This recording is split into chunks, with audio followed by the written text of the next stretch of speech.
This is my first time, my second generation hatching out Fee quail chicks. I'm really excited. Some of them are absolutely adorable. And that thing there has decided that she wants to live in here and babysit the quail. So she's just gonna do that. There's no way she can get in here, thankfully. So I guess she's my new quail watcher. There's one that is my absolute favorite. And he's right, oh, come here.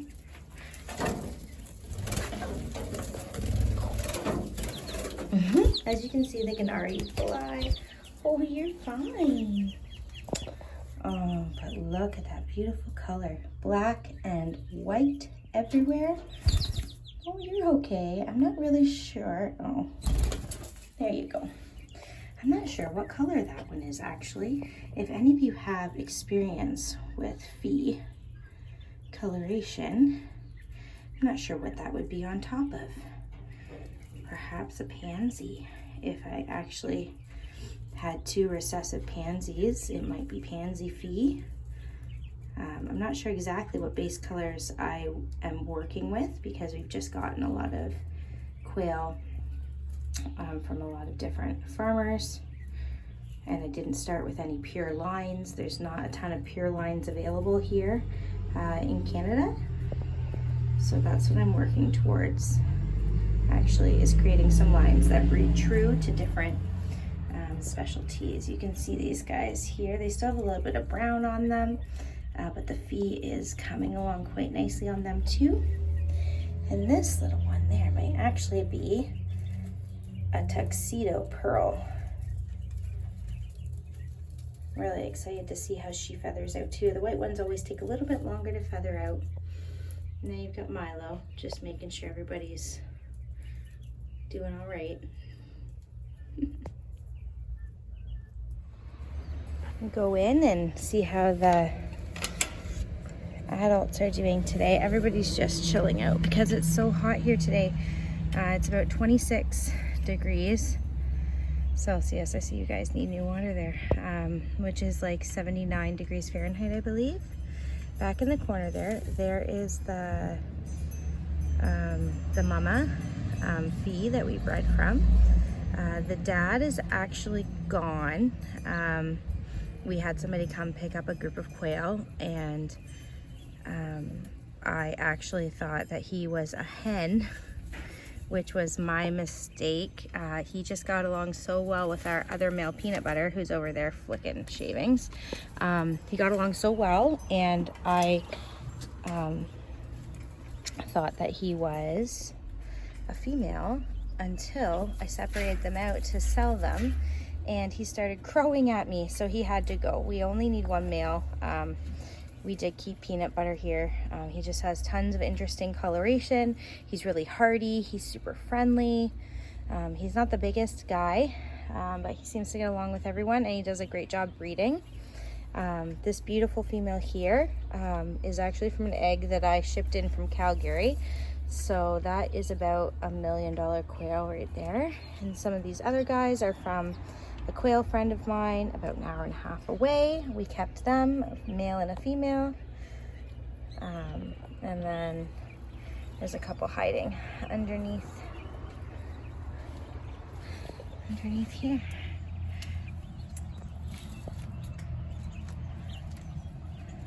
So those are the colors we'll be working with, as well as the Fee. No, you can just stay right there, sweet pie. As well as the Fee genes. I like to have a farm mix. I think that it's fun, especially for people who are hatching out just as a hobby. You can tell them it's a farm mix and just make sure that you are breeding for temperament and behavior and quality of bird. And then you give that person a really exciting hatch and some really good animals to add to their farm. It's not always about making pure lines or breeding specifically.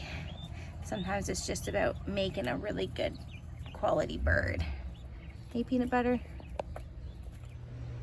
These are our fence cages. Right now, the only cage that we have going on is this one. Oh, and I'd actually prefer to be over here in one of these cages today because they are in the shade and it's way nicer.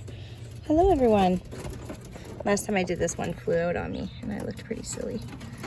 These are our Celadon breeders. So this lovely lady right in front here, she is only half Celadon. Her mom was a regular quail, her dad was a Celadon. The other two whites back there, those are my Celadon females, and the other guy's my Celadon male. So we're working to create, nobody has an egg for me. Usually they lay eggs in the afternoon, so there's no eggs today. But we're working to create, oh, there's my other lady. She's beautiful. She's a few years old now. But she just has the most beautiful coloration on her. Hey guys, we're working to breed new blood into our Celadon line, which is why I have somebody in here who is half Celadon.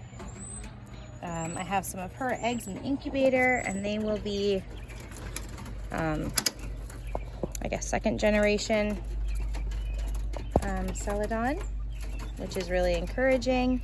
But I'd like to breed them back to a Celadon male for a couple generations before I consider them to be able to breed true. I got mine at 5th generation, so they've always bred true for me, and I've always had males that have come out of that batch that are true Celadon males. She's just beautiful. The other thing I'm hoping to do with my Celadons, if you don't know what a Celadon is, it's just a Craturnix quail that lays blue eggs.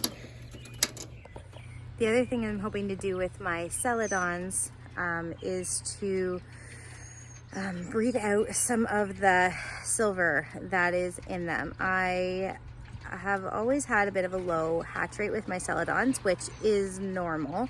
Celadons just don't hatch as well. They just aren't as hardy of a bird, which through my research and through talking to other quail breeders that breed Celadons is completely normal. However, I do find that I have a lot of chicks that have failure to thrive.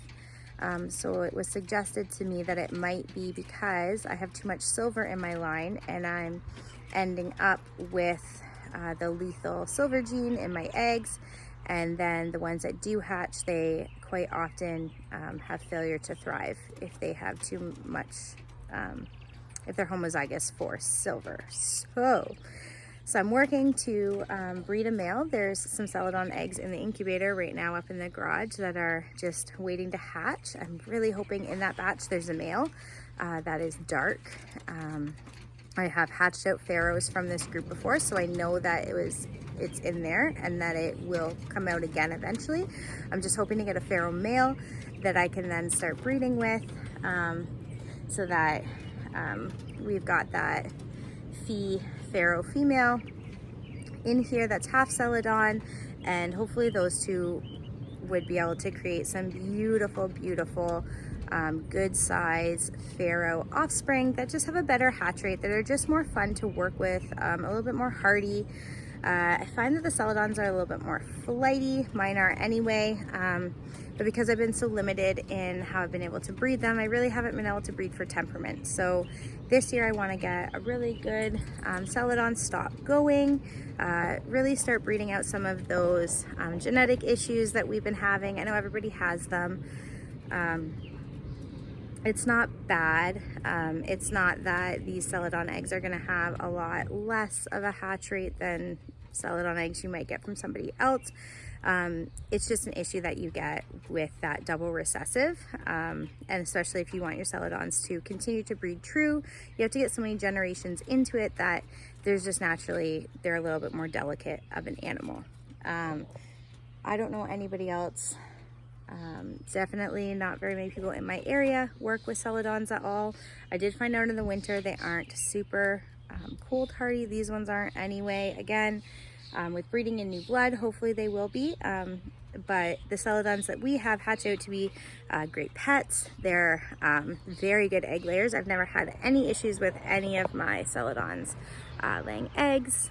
They give one a day, just like the other birds. Their eggs are a really good size as long as I feed them. Game bird layer. Their eggshells are really good and solid and thick. And I do love the variety of our Celadon eggs as well. We have, they're just, some of our Celadon eggs are a little bit more turquoise. Some of our Celadon eggs have spots on them. And some of them are true, completely blue. That's something I'm not looking to breed out right now. I like the variety of the Celadon eggs. I know some other breeders in the States claim that they can breed true to a certain color of blue, or spotted Celadon eggs or not Celadon. I don't know if I'll ever get to that point, certainly not this year, but we're having fun building better birds for sure.